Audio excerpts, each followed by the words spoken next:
Masyado nilang nilalait yung mga security guard. Akala mo naman talaga kung sino itong mga tubol na to kung umasa. Ang yayabang, grabe kung manlait ang trabaho ng iba. Kesyo daw yung pagiging security guard ay trabaho ng tamad. Anong gusto nyo gawin sa mga security guard? Ha? Gawin nyo, papasukin nyo, gawin yung gwardya, paigibin nyo ng tubig, papalahin dyan, pagawin nyo ng bahay nyo. Ganun ba iniisip nyo? Nasaan ang mga utak nyo, mga tukmol? Lagi ko nalang naririnig. Security guard ka lang. So anong tingin nyo sa sarili nyo? Superhero? Ha? Ganyan ba kataas ang tingin nyo sa sarili nyo? Masyado mayayabang tong mga libagi na to sa utak eh. Akala mo kung sino magsalita. Kesyo daw yung pagiging security guard ay isang mababang uri ng trabaho dahil taga-bukas, taga-sara lang ng pinto pag pumapasok sila, lalo na yung mga mata pobre. Hindi nyo kasi na-appreciate yung trabaho ng mga security guard. Ang yayabang kasi ng tingin yung sarili nyo, masyado kayong mataas. Hindi nyo na-appreciate yung mga security guard, napakadelikadong trabaho niyan.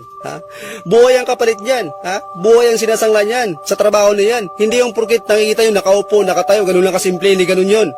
Ilang security guard na ba natin yung nabugbog, napahamak dyan? Makainkwentro pa yan ng mga mayayaman, yung mga matapubring mayayaman. Tingnan nyo, ilang security guard na ba yung nabugbog? Yung pinaluhod ng anak ng mga mayayaman. Ano? Dapat magpasalamat kayo dahil mayroong nagbabantay. Magpasalamat kayo kung naliligaw kayo, tanong nyo si Q. Hindi yung porkit, marami na sabi, graduate ka ng criminology, yung tao na yan, pag-graduate yan, security na ng bagsak niyan. O aral ka ng 4 years.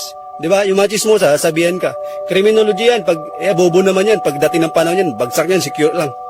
Ganun lang kababa ng tingin sa mga sikyo. Ano ba yung mga utak ninyo? Saan yung mga utak ninyo? Porkit kasi may mga sabaw yung mga utak ninyo.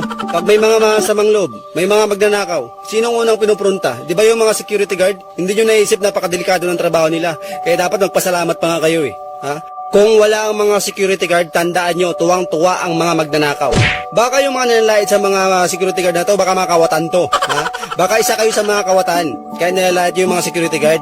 Yung mga utak nyo kasi mga ganyan, pinasok ng hamog. Yan kasi nakapala nyo, kakagalan nyo sa gabi, yan hinabog yung utak nyo, pati mga security guard, dinadamay ninyo.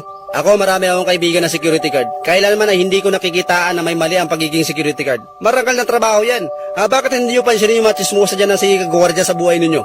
Bakit hindi yan yung pag-initan nyo? Bakit yung mga security guard yung nilalaitin nyo? Baka yung mga nasasabi to, mga tambay to eh. Mga palamunin pa sa bahay itong mga to eh. Porkit mga rich kid, ganyan magsalita. Ganyan ko mas eh.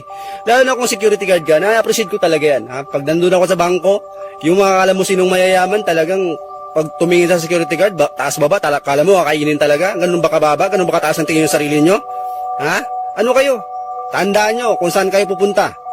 Walang tatagal dito sa mundo, tandaan nyo Saan kayo babagsak? Nasa lupa rin kayo. Oo, din kayo. Huwag kayong umasa na kala nyo kung sino. Ako nagpapasalamat ako sa mga security guard. Napaka-approachable nila. Kahit na hindi ka kilala, ngitian ka. Ikaw, kaya mo bang umiti sa kanila ng maayos? Yung iba nga dyan, matapobre talaga eh. Pag pumasok, yung mga gwardya, susungitan pa. Akala mo naman talaga kung sino.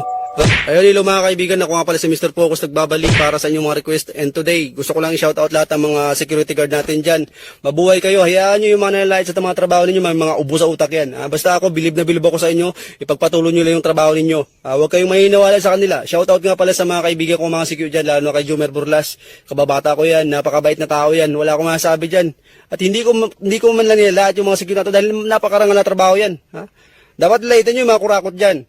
Yun, shout out sa inyo, sa lahat ng mga security dyan, mag-iingat kayo palagi. Focus lang tayo sa goal natin, focus tayo sa buhay natin. God bless sa inyong lahat.